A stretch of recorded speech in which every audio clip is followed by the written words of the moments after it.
A racial discrimination lawsuit has been filed against Grand Rapids-based Founders Brewing Company. It comes on the same day the brewery announced the Detroit Taproom is closing permanently. 13 on your side's Charlie Tinker joins us with details. Juliet Kirk, the company announced that decision to close the Detroit location on its Facebook page last night, just hours after that lawsuit was filed in U.S. District Court. It's the second time in 5 years the brewery has been sued for racial discrimination. In this lawsuit, a black employee says the work environment in Detroit became so, and I quote, objectively racially hostile, end quote. She had no choice but to resign last week. She also accused Founders of promoting her, quote, purely for optic reasons.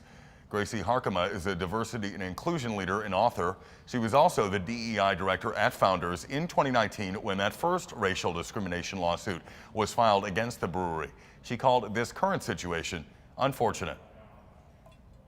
What we saw from the last time, that it wasn't handled well, it wasn't handled properly, and unfortunately, by seeing what and reading through the lawsuit transcripts, there hasn't been an internal change to make the company culture more inclusive.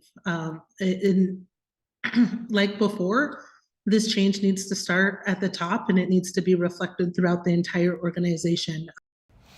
Now, according to a statement from Founders, the company was unaware of that lawsuit during the closure of its Detroit Taproom. A spokesperson telling us they are conducting an internal investigation into those claims.